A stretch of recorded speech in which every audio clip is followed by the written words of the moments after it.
طرح احتیاط کر سکتے ہیں. یہ پاکستان تحریک انصاف کی سیٹیں ہیں. 68 ہمارے ایم پی ایس سندھ میں جیتے ہیں.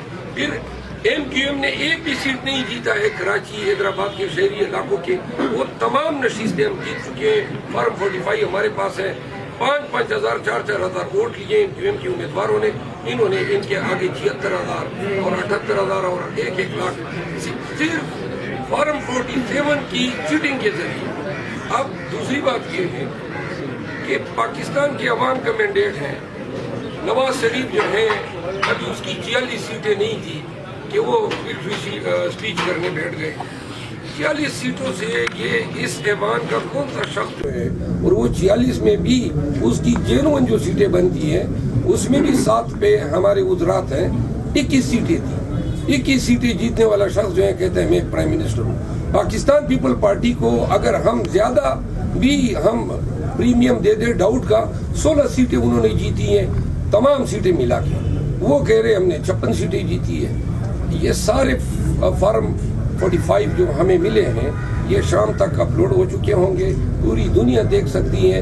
ہمارے ساتھ کل 87 حلقے جو ہیں ہمارے ان کی داندلی کی گئی ہے. ہم جیتے ہوئے ہیں. 2/3 میجارٹی ہماری جو پنجاب میں 112 سیٹیں صوبائی اسمبلی کی نون کو دے دی ہے. جیتی ہوئی سیٹیں ہیں. اسی طرح کے پی میں بھی امیر مقام کی سیٹ پہ داندلی کی گئی. وہاں پہ ہمارے ورکر کو شہید بھی کیا. 3 ورکر ہمارے شہید ہوئے. اس کے علاوہ 2 صوبائی اسمبلیوں پہ جو پشاور کے اربن علاقے ہیں جہاں ٹارگیٹڈ انہوں نے لوگوں کو پاس کرایا ہے کے پی میں. اور کے پی میں چونکہ ہمارا کلچر ہی ایسا ہے کہ یہاں پہ کسی سے جیت چھیننا کوئی آسان کام نہیں ہے. یہ ان کے بساط میں ہی نہیں تھا کہ جیت جو ہے ہم سے چھینتے.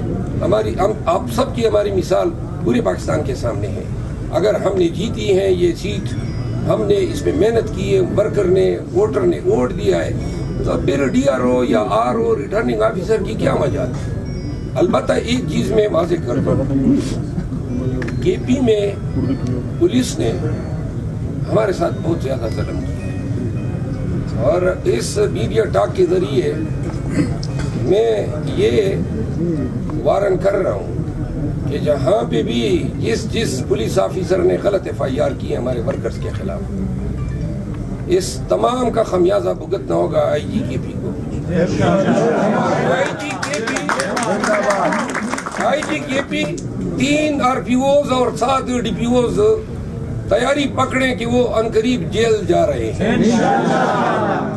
میں خود ان کے خلاف کیسز کی پیروی کروں گا. چھوڑنا ہم نے نہیں ہے. جو ظلم آپ نے کیا ہم وارن کرتے رہے آپ کو کہ باز آ جاؤ باز آ جاؤ. آپ نے اپنی وردی کی مٹی بھی پلید کی. آپ نے پی ایس پی کا جو ریسپیکٹ تھا اس کو بھی ملیہ میٹ کیا. اور پھر خیبر پختونخوا کے پولیس کے شہداء کا جو امیج تھا جو لوگ عوام جو تھے وہ اپنی پولیس سے جو محبت کرتے تھے اس بانڈ کو آپ نے توڑا. آپ نے اپنے اقدار کو بری طرح ملیہ میٹ کیا. لہٰذا میں یہ اعلان کرتا ہوں کہ پاکستان تحریک انصاف حکومت سازی کے بعد جو سب سے پہلا کام کرے گی صرف ان ایف آئی آر کو اب ہم کوشش کریں گے کہ سیاسی کیسز واپس نہ لیں بلکہ ہم ان کو کہیں گے کہ اب آپ آئیں اور ثابت کریں. جدھر کوئی ایس ایچ او یا ڈی پی او کیس ثابت نہیں کرے گا اس کے خلاف ہم حکومت میں آنے کے بعد پرچے کریں گے. ایک تو آئی ایم ایف کے انکار کا تو مجھے علم نہیں ہے. یہ آپ نے کہاں سے بات ڈھونڈی ہے. دوسری بات جہاں تک کابینہ کا تعلق ہے خان صاحب کابینہ بنائیں گے. خان صاحب منسٹر نامینیٹ کریں گے اور ہماری کوشش یہ ہوگی کہ ہم ایک آئیڈیل کابینہ دیں بجائے اس کے کہ باری برکم کابینے ہو اور ایک وزارت کے لیے 3 وزیر ہو. ایسے عمل کی ہم کچھ بنائی نہیں کریں گے. جو آخری بات آپ نے کی ذرا کائنڈلی مجھے بتائیں. ایک بات آپ نے اور بھی کی حکومت بنتی ہے تو میں بتا دیتا ہوں. People Party P M L N اور یہ دیگر چھوٹی پارٹیاں ملا کے اگر حکومت بناتی ہیں تو سب سے پہلی بات تو یہ ہے ذرا تھوڑا سا خاموش ہو جائے. تو یہ ایک ڈاکہ ہے پاکستان کے لوگوں کے ووٹ کے حق پہ، نمبر 1۔ نمبر 2، یہ قانون اور رول آف لا یا سپریمیسی آف کانسٹیٹیوشن جو ہے، جس پہ ہماری عمرانی معاہدے کی بنیاد رکھی گئی ہے، جو ہمارے آئین کا بیسس ہے، یہ اس کو تلپٹ اور ملیمیٹ کرنے کے مترادف ہیں۔ ہماری کوشش یہ ہے، کل تک خان صاحب فیصلہ کریں گے، میں نے ذاتی پروپوزل یہ دیے کہ ہمیں ان معاملات کو ریٹرننگ آفیسر کی دفتروں تک نہ چھوڑنے دیا جائے، بلکہ پارٹی جو ہے خود راست اقدام اٹھائے، پورے ملک سے جو ہے ہمیں اسلام آباد کی طرف مارچ کرنا چاہیے۔ یہ میری ذاتی رائے ہے، لیکن حتمی فیصلہ خان صاحب کا ہوگا۔ خان صاحب نے اس دن یہ ایڈوائز کی تھی کہ ہمیں قانونی راستہ اپناتے ہوئے ریٹرننگ آفیسر کے دفاتر کے آگے جو ہے دھرنے دینے چاہیے۔ باقی حکومت کے دوران عوام کو ان فائدوں سے مستفید نہ ہونے دیا، وہ تمام ہم ریوائو کریں گے۔ دوسری بات، کے پی میں بیوروکریسی اور پولیس کا نظام جو ہے وہ پورے 2 سالوں میں جو ہے بالکل تلپٹ ہو چکا ہے، گورننس نام کی کوئی چیز نہیں ہے، اور ہم نے کوشش یہ کرنا ہے کہ پولیس، جس کو خان صاحب نے اپنے دور حکومت میں 2013 کے بعد جو پولیس کی اصلاحات کی، اور آپ نے دیکھا پی ایس پی نے اور کے پی نے آفتاب سلطان، درانی، صلاح الدین مسعود جیسے آئی جی بھی پیدا کی، اور بدبختی یہ تھی کہ یہ گنڈپور جیسے، اختر حیات گنڈپور جیسے آئی جی بھی آئے، جنہوں نے ان کے تمام کیے کرائے پہ پانی پھیر دیا۔ ہم نے پولیس کے ریفارم بھی کرنے، تانے کو آزاد کرنا ہے۔ کسی بھی سیاسی لیڈر کا کردار ہم نے محدود کرنا ہے کہ وہ کسی اپنے مخالف کے خلاف تانے کا استعمال کر سکے۔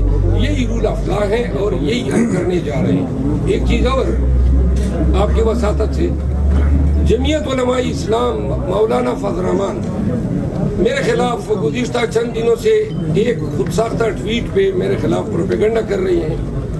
میں ببانگ دخل یہ واضح کرنا چاہتا ہوں کہ تمام صحابہ کرام جو ہیں وہ ہمارے سروں کے تاج ہیں، ان کے لیے دل میں تقدیس ہے، تقدس ہے، عزت و احترام ہے۔ وہ صحابہ کرام جو ہیں وہ ہمارے لیے معیار حق ہیں، تو لہذا بحیثیت مسلمان کوئی بھی مسلمان مجھ سمیت سوچ ہی نہیں سکتا ہے کہ ہم صحابہ کرام کی شان میں کوئی گستاخی کریں۔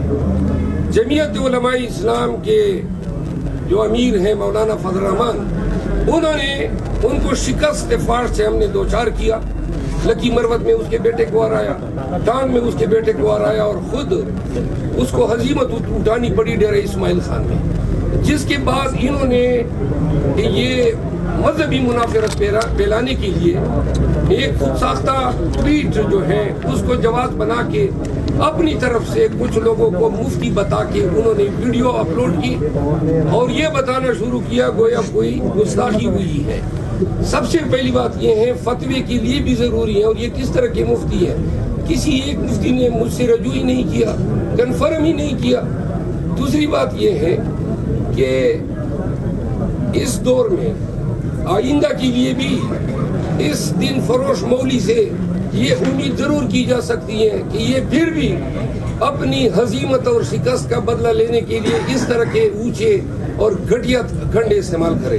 تو میں واضح کرنا چاہتا ہوں کہ جب تک کوئی لفظ میرے منہ سے نہ نکلا ہو کسی قسم کی میڈیا سے، چاہے ٹویٹر ہو، فیس بک ہو، ٹک ٹاک ہو، مجھ سے منسوب کیے گئے کسی بھی لفظ یا کسی بھی ویڈیو کی یا بیان کی کوئی اہمیت نہیں ہوگی جب تک کہ میں خود کیمرے کے سامنے آ کے کوئی ایسی لفظائی نہ کروں جس پہ مجھے مورد الزام ٹھہرایا جا سکتا ہے۔ بہت بہت شکریہ۔